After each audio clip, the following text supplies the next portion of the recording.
pero que la pueden ver, ¿verdad? Sí, Vale, perfecto. Pues déjame intentar minimizar acá. Vale, y colocar esto acá. Vale. Perfecto, pues bueno, les voy a hablar, como les comentaba, acerca de la visión, ¿no? Del neumólogo en la COVID-19.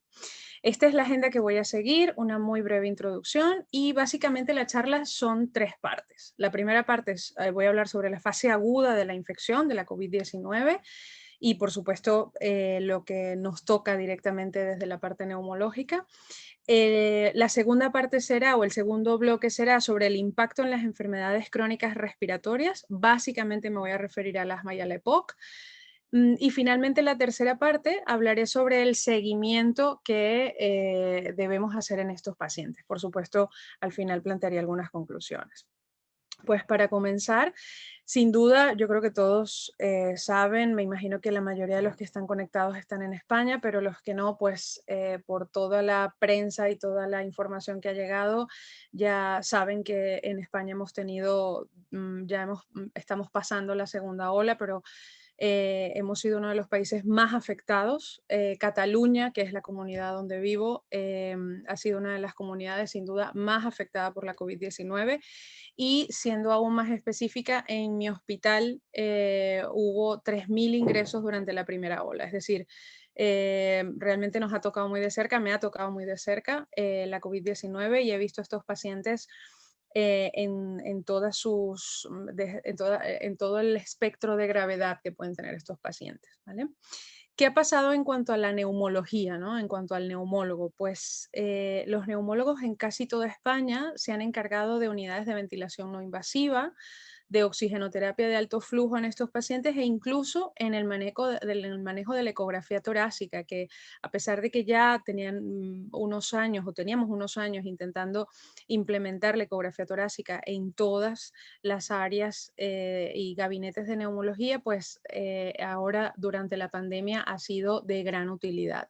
Y por eso se han publicado incluso algunos editoriales últimamente que hablan de que esto puede ser un reto o una oportunidad para la neumología como tal, ¿no? Y aquí incluso les cuento una anécdota sobre una de nuestras residentes cuya madre le comentó en marzo, abril, le dijo, ah, hija, ahora ya entiendo de qué se trata tu especialidad, ¿vale? O sea que le ha dado un poco de visibilidad a una especialidad como la neumología que lamentablemente a veces no está suficientemente reconocida o entendida a qué nos encargamos los neumólogos, ¿no? La sucris, y esto es una cosa bastante particular, por decirlo de alguna forma, a la que se le ha dado mucho hincapié en España durante esta pandemia, porque son las siglas, es el acrónimo de Unidades de Cuidados Respiratorios Intermedios. ¿Eso qué quiere decir? Pacientes que requieren cuidados invasivos por soporte vasoactivo, oxigenoterapia, ventilación mecánica, pero únicamente ventilación mecánica no invasiva, es decir, un paciente que requiere prácticamente todo lo que requiere un paciente que esté en UCI, excepto la ventilación mecánica invasiva. Y esto ha tenido un gran auge porque se ha visto que estas unidades han sido conformadas básicamente o dirigidas, mejor dicho, por neumólogos y han tenido un gran impacto en la morbimortalidad de los pacientes, han disminuido, por supuesto, los flujos hacia las UCI y han permitido que muchos pacientes se recuperen a pesar de no tener camas disponibles en las UCIs. Pues bien, vamos a comenzar con el primer bloque de la presentación como tal y es la fase aguda de la infección, ¿vale? En cuanto a la fase aguda, les voy a mostrar algunas diapositivas con los principales hallazgos radiológicos que podemos encontrarnos en estos pacientes, un poco para situarnos en contexto de lo que hemos visto de esta infección. Y aquí en esta primera diapositiva vemos, creo que pueden ver mi cursor, pero si no lo pueden ver, pues están dos flechas blancas que señalan un cambio de opacidad pulmonar. Este cambio de las opacidades en el TAC Es una de las características más típicas que se ha visto en la infección por SARS-CoV-2, que es también llamado opacidades en vidrio deslustrado o en inglés Ground Glass Opacities o GGO, que es la forma en la que se puede encontrar en la literatura, y ha sido sin duda una de las características radiológicas principales de la infección por SARS-CoV-2 que hemos visto desde marzo. En esta otra diapositiva vemos otras de las características más importantes y es una de las cosas que yo creo que siempre hay que tener en mente, que la infección por SARS-CoV-2 típicamente afecta bilateralmente al pulmón, es decir, no solamente es multilobar, no solamente es que afecta dos lóbulos del mismo pulmón, sino que además es bilateral y habitualmente es periférica. Estas son características básicas de la infección y de las imágenes radiológicas. Y aquí finalmente vemos más allá del vidrio deslustrado, o sea, más allá del cambio de opacidad, de ese gris tenue que veíamos en la primera diapositiva, aquí además vemos imágenes de broncograma aéreo, que sin duda hablan sobre neumonía como tal. Estas son las características principales y lo más típico que vemos en la neumonía por SARS-CoV-2. Pues bien, les quiero mostrar algunos casos en agudo. Voy a mostrarles 4 casos de forma sencilla y solo lo que quiero es que fijen algunas de las imágenes de estos pacientes y este es el primer caso que les voy a presentar. Este fue una paciente de 54 años de edad que tuvimos ingresada en marzo y quiero que se fijen en las imágenes quísticas o cavitadas que tiene esta paciente en ambos pulmones, además, por supuesto, de toda la radiopacidad que está alrededor de esto. Esta paciente fue una paciente que afortunadamente sobrevivió a la infección, pero que estuvo aproximadamente 60 días en la UCI y un mes y medio más después ingresada en la sala de hospitalización. No logramos aislar ningún otro germen. Estas son más imágenes de la misma paciente. Es importante decir que esta paciente no tenía ningún antecedente respiratorio, era una paciente absolutamente sana, no fumadora. De hecho, esta paciente no tenía ningún factor de riesgo de los demostrados para el riesgo o el alto riesgo de morbimortalidad de SARS-CoV-2. O sea que este fue uno de los casos que sin duda más nos impactó en marzo. Este segundo caso, que también lo quiero comentar porque tiene otra presentación típica radiológica, esto era una de las placas que solíamos ver en marzo cuando llegaba un paciente a urgencias con fiebre y dificultad para respirar, esta bilateralidad de las opacidades en la radiografía de tórax y en el TAC. Esta es la imagen típica del vidrio deslustrado, del GGO, ¿vale? Lo que vemos es, aquí no vemos broncograma aéreo típico, aquí lo que vemos es el cambio de opacidades, el pulmón es mucho más gris en prácticamente toda su extensión. Fíjense que prácticamente todo está afectado, hay muy pocas áreas que no están afectadas. Este era un paciente de 74 años que requirió lentillas de alto flujo y que afortunadamente también superó la infección. Ahora bien, estos otros 2 casos, estos últimos 2 casos, el caso 3 y el caso 4, son casos actuales, son casos que tenemos en nuestra unidad de cuidados intermedios y fíjense cómo este paciente, aquí sí podemos ver imágenes de broncograma aéreo y además este paciente, por supuesto, como vemos, tiene un derrame pleural derecho. Vemos las imágenes, les sigo mostrando el mismo TAC o el mismo paciente, mejor dicho, otras imágenes del mismo TAC. Y fíjense cómo hay broncograma aéreo en las imágenes. Aquí también vemos cómo hay radiopacidades con el broncograma aéreo en el interior. Y este cuarto caso, yo creo que estos son los 4 casos que pueden mostrar toda la gama de alteraciones radiológicas que podemos ver en estos pacientes. Y fíjense cómo este es un cuadro típico de distrés respiratorio agudo. Este es un paciente también que tenemos en este momento ingresado. Aquí vemos imágenes prácticamente un pulmón blanco bilateral. Aquí vemos imágenes en vidrio deslustrado y también vemos imágenes típicas de broncograma aéreo. ¿Vale? Fíjense cómo la afectación bilateral y prácticamente completa del pulmón de forma bilateral. ¿Vale? Estas son todas imágenes de este mismo paciente. Son cosas, esto lo veíamos antes 10 veces al año en distrés respiratorio, ahora lo vemos cada día varias veces. ¿Vale?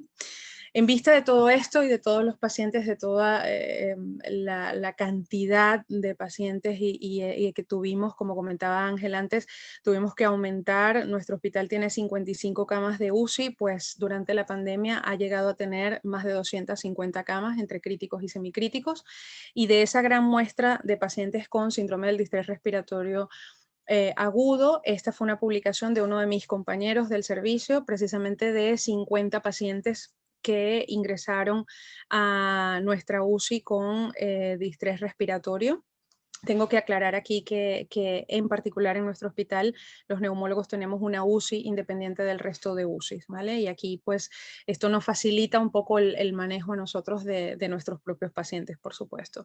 Y no voy a mostrar por cuestiones de tiempo obviamente todos los datos de la tabla, pero sí quiero resaltar las cosas más importantes, que es por ejemplo la edad. Fíjense que la edad promedio era de 66 años, es decir, eran pacientes que sin duda son pacientes jóvenes para los estándares que usamos hoy y además estaban bastante por debajo de la edad que nos suelen decir que es de riesgo. La mayoría también eran hombres, el 72% eran hombres y con un índice de masa corporal por encima de lo normal, pero tampoco en un rango de obesidad importante, máximo obesidad leve. La mayoría, fíjense que el 56% eran no fumadores, eso también es importante, y sin mayores antecedentes de importancia, ¿vale? Si seguimos bajando en la tabla, vemos que el 93% por supuesto utilizó oxigenoterapia con Venturi Mask, con máscara Venturi, el 50%, la mitad tuvo lentillas de alto flujo y solamente 11% de ellos tuvieron ventilación no invasiva. Y en cuanto a la gravedad del distrés respiratorio, pues prácticamente el 80% o más del 75% de estos pacientes tuvieron distrés entre moderado y severo. En cuanto al prono, y solo quiero hacer este pequeño comentario, que se ha hablado mucho sobre las posiciones en la ventilación de estos pacientes, pues vemos cómo el 22% de estos pacientes requirió pronación por la el alto grado de hipoxemia o de insuficiencia respiratoria hipoxémica que tenían estos pacientes. Y en cuanto a las analíticas, solo comentarle estos últimos 4 puntos, que serían el dímero D, que siempre estuvo, por supuesto, elevado por encima de 1000, los niveles de ferritina también que fueron muy elevados, tuvieron una procalcitonina básicamente baja estos pacientes, es decir, era infección básicamente vírica, era virus lo que estos pacientes tenían, y una proteína C reactiva que sí estaba alta, que sí estuvo bastante alta, por encima de 15 miligramos por decilitro. Y de estos pacientes falleció el 34% dentro del hospital. En cuanto a la gasometría arterial y los parámetros ventilatorios, solo fijarse en la relación entre la presión de oxígeno y la FiO2, que era de 174, esto nos habla de la gravedad del distrés, y estos pacientes en ventilación mecánica, no quiero andar en estos detalles, pero la idea es que tuvieron altos requerimientos de ventilación mecánica, con PIP altas y con fracciones inspiradas de oxígeno también muy altas. ¿Cómo se trataron estos pacientes en general? Pues en marzo esta era nuestra forma de tratarlo. En marzo los tratamos con acitromicina, caletra, hidroxicloroquina, perdón. Si la PCR estaba alta, además se usaba ceftriaxona y teicoplanin como antibióticos como caballitos de batalla para las neumonías, y si había una situación crítica o empeoramiento clínico radiológico, poníamos tocilizumab más bolus de metilprednisolona. Ese era el tratamiento en marzo. ¿Qué pasa? Que por supuesto se aprendió un poco, y esta es una publicación de una infectóloga del hospital en donde observó que definitivamente había una evolución que varios pacientes tendían a tener una evolución diferente, ¿no? Y estos pacientes, estos que tenían esa evolución diferente, por supuesto podían empeorar. Y era lo que estábamos viendo en este eje de X, vemos los días desde el comienzo de los síntomas hasta que finalmente se resolvía, y básicamente fíjense que todo ocurre o todo el empeoramiento ocurre después del 7º día y del 10º día. Son como 2 puntos de corte importantes, y fíjense cómo aquí en el segundo escalón veríamos que ese patrón inflamatorio, aumento de PCR, disminución de ferritina, que luego se invierte para tener mucha PCR y mucha ferritina. Aquí es donde se habla mucho de todo este componente inflamatorio, que es el que prela en ese momento y es el que hace que el paciente vaya a la UCI, que haga un distrés respiratorio, etc. finalmente ese patrón comienza a cambiar, sigue aumentando ferritina y sigue bajando PCR, y aquí en medio de todo esto, como si fuera poco, pues hay por supuesto, un patrón trombótico que comienza a partir del día 10 aproximadamente, donde el paciente tiene un alto riesgo de trombosis. En vista de todo eso, los tratamientos han cambiado y actualmente el protocolo del hospital desde septiembre, octubre de este año se usa Remdesivir. Estas son las dosis, las que he puesto aquí, 200 miligramos el primer día y luego 100 miligramos al día por 4 días. Si la PCR es mayor de 5 o los linfocitos o hay linfopenia o hay LDH muy alta o hay ferritina muy alta y han pasado menos de 10 días desde el comienzo de los síntomas, se usa tocilizumab, una dosis de 600 miligramos. En algún caso puntual lo hemos repetido, pero básicamente este es el principal abordaje. Y si más de 10 días o más de 7 días en pacientes críticos, pues se usa dexametasona. He tenido un error aquí, perdonar, no son 600 miligramos, son 6 miligramos de dexametasona. En cuanto al tratamiento antitrombótico, ha sido también muy importante tener muy claro los parámetros para su uso. Por supuesto, en todo paciente que ingresa usamos enoxaparina de manera profiláctica, pero estamos muy pendientes del peso. Si el paciente pesa menos de 80 kilos, son 40 miligramos, la dosis que usamos habitualmente, pero si el paciente pesa 80 kilos o más, usamos 60 miligramos al día. Si el D-dímero está persistentemente elevado o está por encima de 3000, aunque no haya deterioro clínico, ampliamos las dosis y usamos 1 miligramo kilo peso día. Si hay empeoramiento clínico sin empeoramiento radiológico y hay cualquiera de estas características, es decir, más de 3000 de D-dímero, troponina elevada y o pro-BNP elevado, se descoagula, independientemente de que no tengamos un angiotac. Obviamente lo ideal, por supuesto, y el mensaje es que siempre hay que intentar hacer angiotac o TAC del sitio donde pensamos que hay trombosis, porque no solamente hemos visto TEP, hemos visto trombosis venosas profundas en otros sitios, pero por supuesto lo más frecuente es que haya TEP. En cuanto al impacto en las enfermedades respiratorias crónicas, y aquí empiezo en el segundo bloque, ya dejamos la fase aguda y ahora hablaré sobre asma y EPOC, obviamente por la importancia que tiene en mi especialidad, y comenzaré hablando del EPOC. Antes de decir precisamente los datos o entrar exactamente a hablar de la EPOC, quiero dar este breve resumen teórico, por decirlo de alguna forma, de la infección por SARS-CoV-2 y el virus, a través de sus glicoproteínas, se une a la enzima convertidora de angiotensina 2, que está en la membrana epitelial, que es un receptor de membrana, y además activa a otras proteínas transmembranas que finalmente se endocita y, por supuesto, genera la infección, ¿vale? ¿Qué pasa? Estos receptores o esta angiotensina, esta enzima convertidora angiotensina 2 está básicamente en el tracto respiratorio, en la mucosa nasal, en los bronquios y en el pulmón. Estos son los principales sitios donde está esta enzima, que como bien sabemos, por supuesto, son los sitios de entrada básicos y de infección del SARS-CoV-2. Y finalmente, la otra parte teórica que quería recordarles era que el sistema renina-angiotensina pues convierte al angiotensinógeno en angiotensinógeno 1 y en angiotensinógeno 2 de forma habitual. Y cuando no hay ningún desbalance, la enzima convertidora de angiotensina 2 hace que este angiotensinógeno 1 pase a angiotensina 1,9 y que este angiotensinógeno 2 pase a ser angiotensina 1,7. ¿Cuál es la diferencia entre estos? Básicamente, por decirlo de una forma grande y esquemática, pues que la angiotensina 1,9 y la angiotensina 1,7 segregan esta proteína más que tiene características antiinflamatorias, a diferencia y estimula además los AT2R. ¿Qué pasa cuando hay alguna infección o la infección por SARS-CoV-2 y hay alguna inhibición de esta enzima, pues este desbalance hace que el angiotensinógeno 1 se convierta en angiotensinógeno 2 y finalmente se dé esta cascada proinflamatoria sin tener la contraparte de la producción de angiotensina 1,9 o angiotensina 1,7.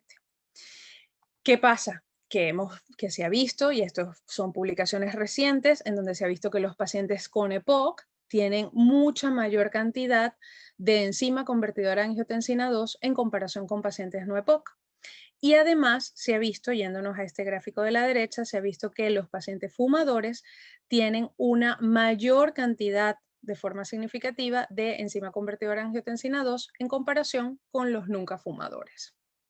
Además, se ha visto, y aquí podemos observar la comparación de los pacientes con EPOC con aquellos no fumadores, en donde también, por supuesto, hay mayores concentraciones y mayor intensidad epitelial de la proteína de la enzima convertidora de angiotensina 2, ¿vale? Visto desde en otra figura un poco más esquemática, pues también vemos del lado izquierdo un paciente que no tiene infección, cuando la enzima convertidora de angiotensina 2 actúa de forma normal, pues convierte el angiotensinógeno 2 en angiotensina 1,7. Esto aumenta la concentración de esta proteína más, que finalmente hace que haya más efecto antiinflamatorio y mayor vasodilatación. Del lado derecho vemos la contraparte. Cuando hay infección por SARS-CoV-2, entonces disminuimos o actuamos, disrompemos la funcionalidad normal de la enzima convertidora de angiotensina 2 y no pasa la angiotensina 2 o el angiotensinógeno 2 a ser angiotensina 1,7, sino que directamente va a promover la inflamación, la vasoconstricción, la permeabilidad vascular, el edema, etc. Y por supuesto, esta es una de las vías que se piensa que genera en estos pacientes inflamación pulmonar e insuficiencia respiratoria. ¿Qué se ha visto además en esta revisión que se publicó recientemente? Pues se ha visto que en todos estos estudios se observó que en todos los pacientes con EPOC comparados con fumadores, no fumadores, con controles, se ha visto que hay un aumento muy importante de los niveles de enzima convertidora de angiotensina 2 en los pacientes con EPOC. Por otro lado, este sería un primer racional, por decirlo de alguna forma, de la infección por SARS-CoV-2 en pacientes con EPOC. Por otro lado, tenemos el paciente con EPOC, puede usar corticoides inhalados. Muchos de nuestros pacientes con EPOC usan corticoides inhalados.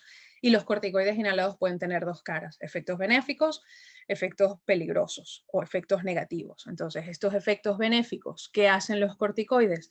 Pues en los pacientes que tienen inflamación tipo 2, disminuyen las agudizaciones y también disminuye la proliferación del SARS-CoV-2. Pero además, los inhaladores, los corticoides inhalados también pueden generar afectación, disminución del interferón tipo 1 y esto afectará además a estos niveles de enzima convertidora de angiotensina 2.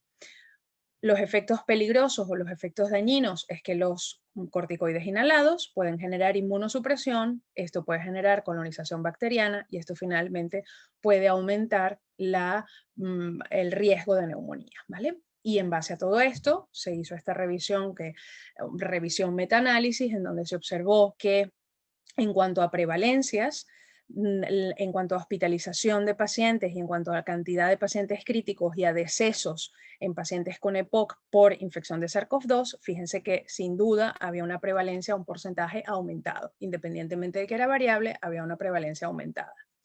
Si vemos en cuanto al riesgo relativo, hablando específicamente del riesgo relativo, vemos que el riesgo de ingreso al hospital, el riesgo de ingreso en UCI, el riesgo de muerte en todos los pacientes diagnosticados, el riesgo de muerte en todos los pacientes hospitalizados y el riesgo de muerte en los pacientes críticos, vemos que a pesar de que también es variable y en algunos es discreto, en todos es positivo. Es decir, hay un aumento del riesgo relativo a tener cualquiera de estos efectos adversos en los pacientes con infección por SARS-CoV-2, con COVID-19, que tengan EPOC. Por eso, estos autores plantearon estos 3 puntos importantes, que serían, ¿cuáles son los mecanismos que incrementan la susceptibilidad al SARS-CoV-2? en este primer cuadro, el incremento de la cantidad o de la expresión de enzima convertidora angiotensina 2, la reducción de la defensa antivírica y la disfuncionalidad de las células endoteliales, el aumento de la coagulopatía, ¿vale? En este cuadro del medio vemos cómo los SIX, los corticoides inhalados que se usan en el EPOC, pues tienen un efecto positivo, pero también pueden tener un efecto deleterio. Previenen las exacerbaciones en los pacientes con EPOC eosinofílica, con inflamación T2, reducen la replicación del SARS-CoV-2 y también reducen la cantidad de enzima convertidora o la expresión de enzima convertidora angiotensina por la reducción del interferón, de la producción del interferón tipo 1. Y esto finalmente también puede tener un doble efecto que puede ser deleterio, que es que los ICS, que los corticoides inhalados, pueden reducir la defensa antivírica. Pero ¿qué pasa? ¿Cuáles son los hechos finalmente?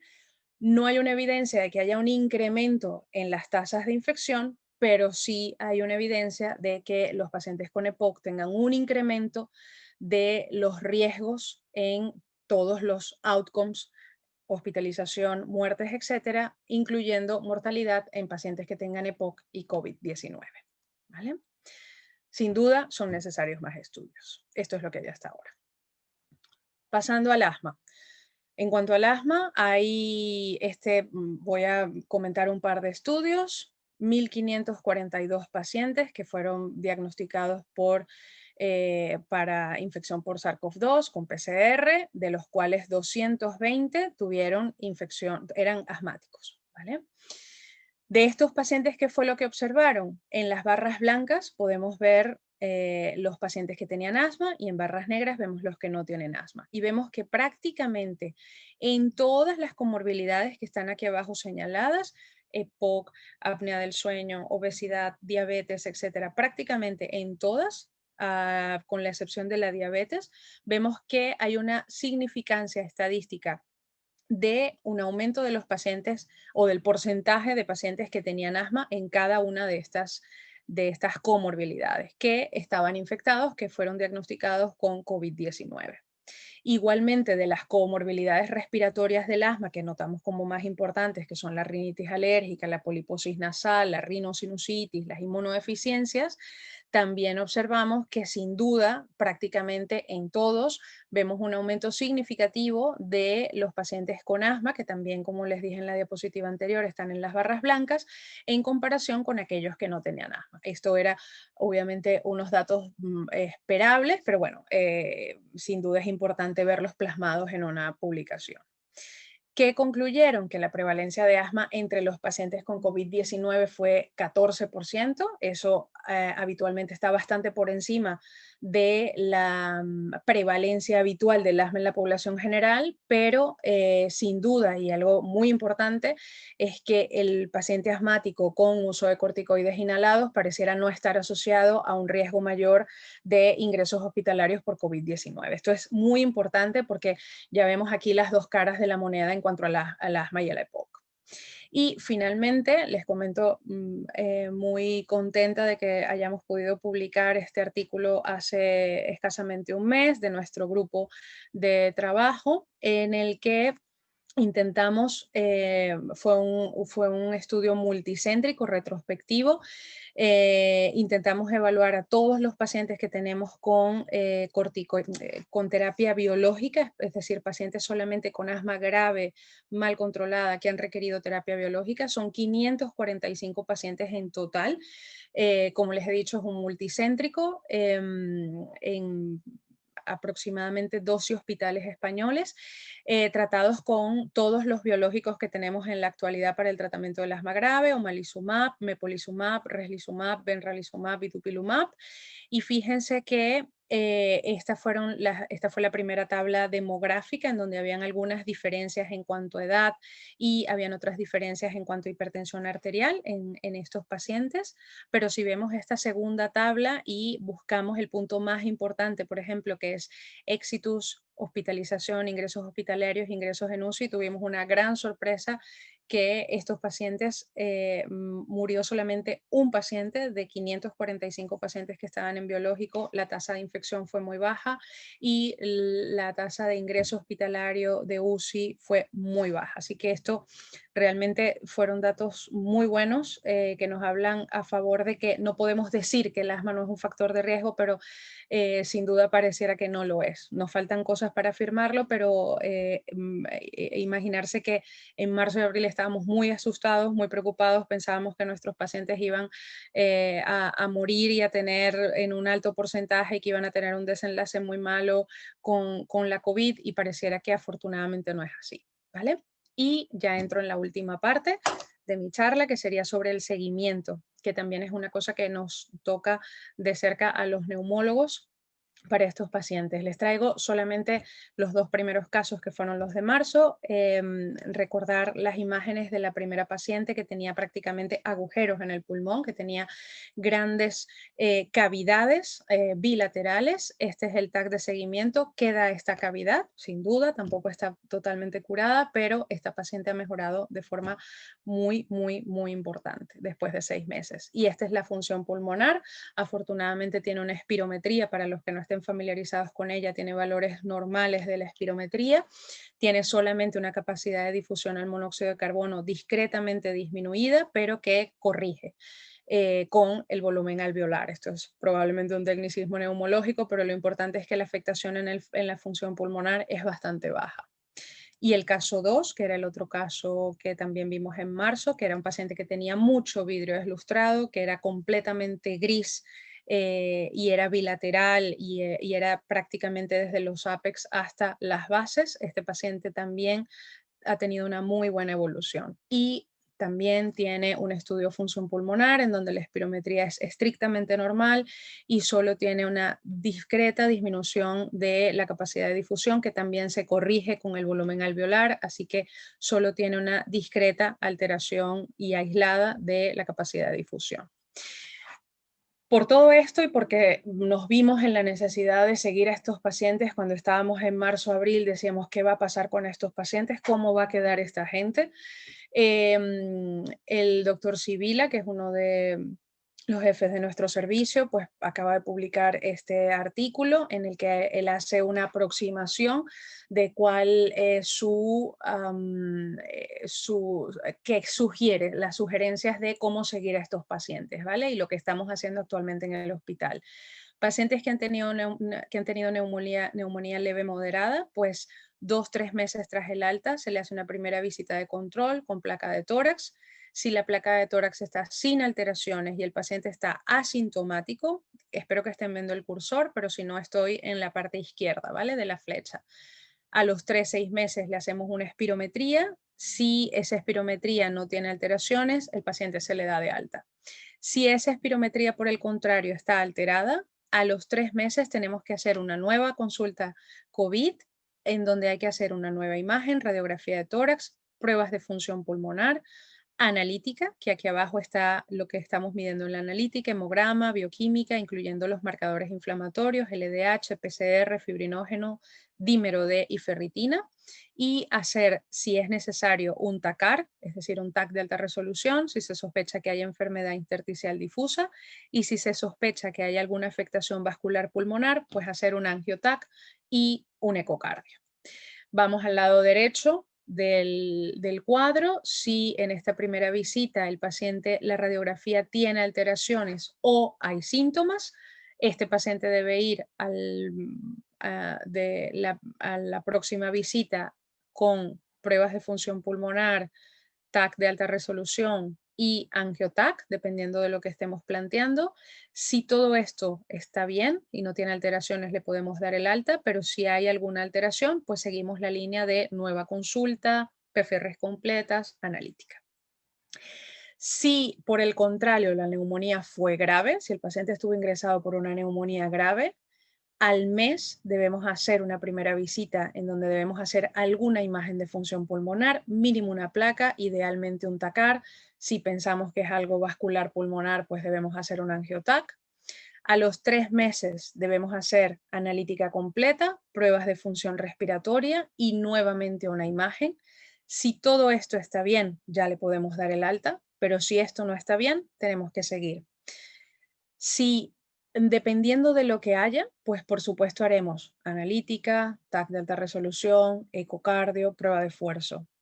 Si sospechamos que tiene una enfermedad pulmonar intersticial difusa, hay que hacer un TAC de alta resolución, que es la mejor forma para ver estas enfermedades. Y si sospechamos que tiene una enfermedad vascular pulmonar, pues se debe hacer un angiotac y un ecocardio. Plantearse también prueba de esfuerzo. Y por supuesto tenemos actualmente una consulta monográfica que lleva una de mis compañeras en el servicio, que es lo que está permitiendo revalorar a todos estos pacientes y tendremos más resultados a la vuelta de unos meses. Para concluir, y espero que no se haya hecho muy larga la presentación y que hayan podido disfrutarla. La neumología ha tenido un papel crucial en el cuidado y manejo de los pacientes con infección por SARS-CoV-2. El tratamiento de la COVID-19 no está estandarizado. Todo lo que les he mostrado son sugerencias y planteamientos de nuestros hospitales en Cataluña. No es algo que esté en las guías clínicas internacionales, porque cada quien ha hecho lo mejor que ha podido durante esta pandemia. El asma pareciera no condicionar una peor evolución de los pacientes con infección por SARS-CoV-2 a diferencia de los pacientes que tienen EPOC.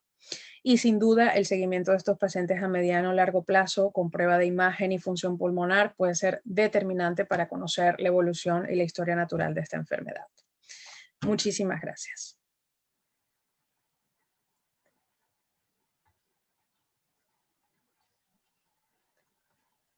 Evimar, muchísimas gracias de verdad porque la conferencia ha sido excelente y seguramente ha sacado de duda un montón de gente que ha estado viendo cómo maneja cada uno, porque es lo que tú has dicho, cada hospital y cada servicio ha intentado manejarlo lo mejor posible, por cada sitio conoce su población y cómo se distribuye, ¿no? Y me resultó interesante esto de que los pacientes asmáticos no tienen más riesgo, pero al mismo tiempo, pues, te da una idea que dónde está realmente la lesión en el pulmón, es a nivel alveolar, en el epitelio alveolar, que eso sería muy interesante, y en segunda parte también una lesión a nivel endotelial, que es lo que también te permite lo del daño alveolar difuso, ¿no? Que sería la manifestación anatomopatológica de un distrés respiratorio agudo.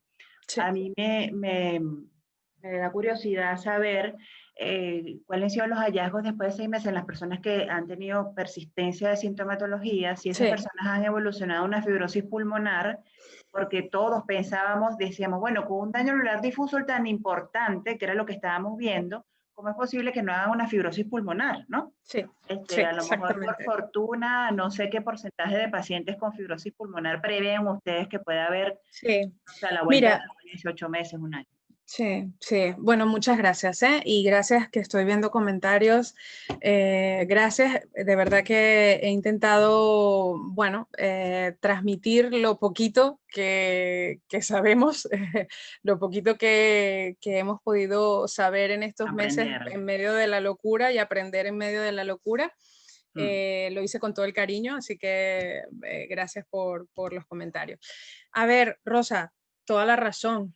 Esto es, para mí en este momento es un gran misterio, honestamente, porque de estos pacientes que hicieron cuadros espantosos durante la fase aguda, cuadros de distrés respiratorio agudo, muy grave, la mayoría de obviamente los que evolucionaron bien han hecho una mejoría radiológica importante, ¿vale?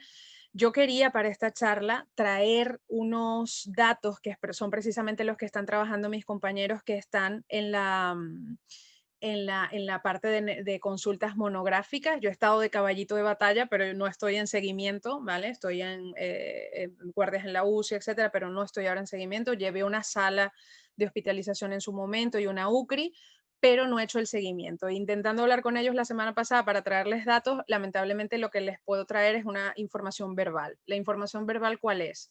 Aproximadamente el 20% de estos pacientes de los que han visto hasta ahora, después de 6 meses, que son los primeros que vieron en marzo, tienen alteración de la función pulmonar, ¿vale? Llámese espirometría o capacidad de difusión, que es lo primero que estamos haciendo.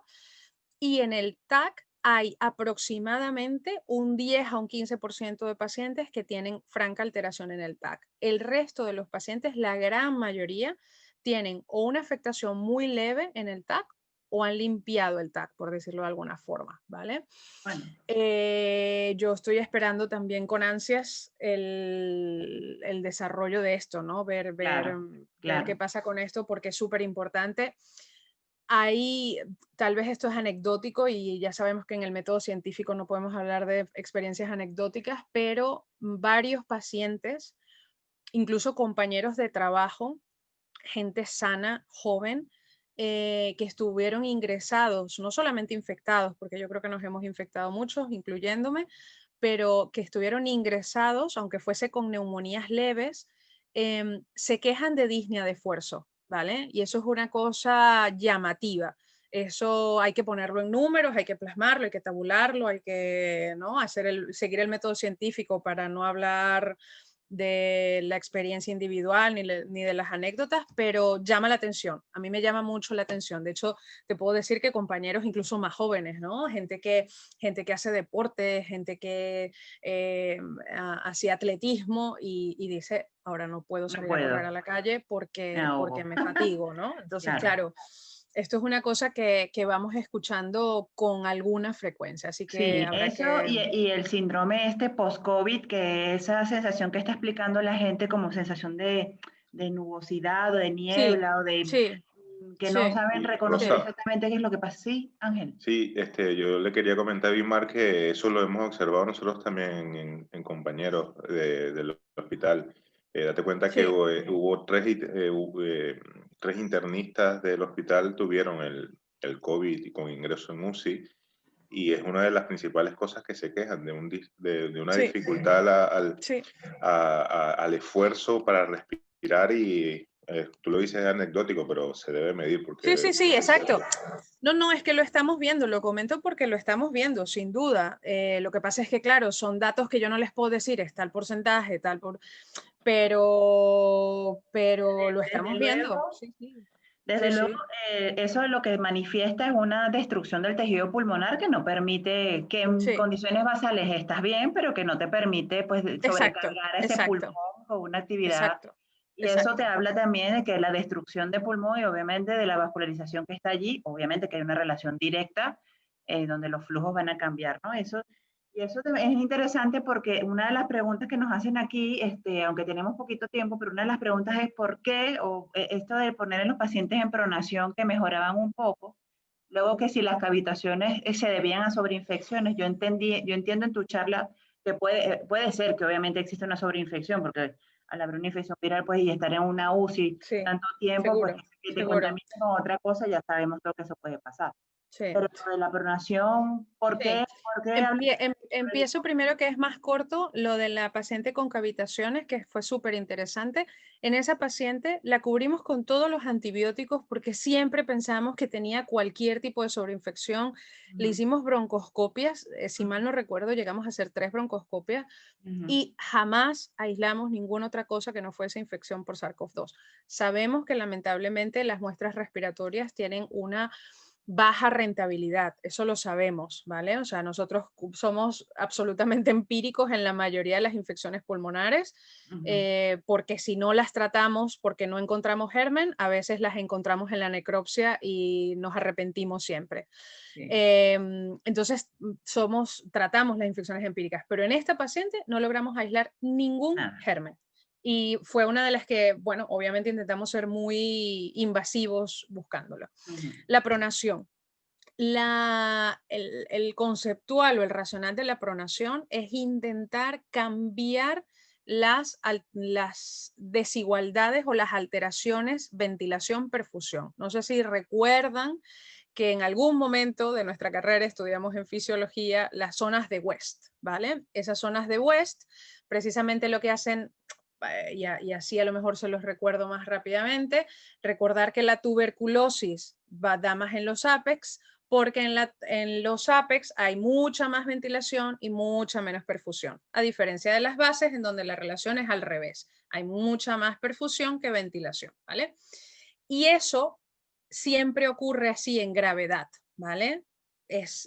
obviamente está ayudado por la gravedad. Entonces, si nosotros cambiamos esa gravedad, es decir, si cambiamos ese pulmón, simplemente por gravedad cambiamos esas alteraciones y cambiamos esas relaciones de ventilación-perfusión. Es una maniobra, siempre es una maniobra desesperada, siempre.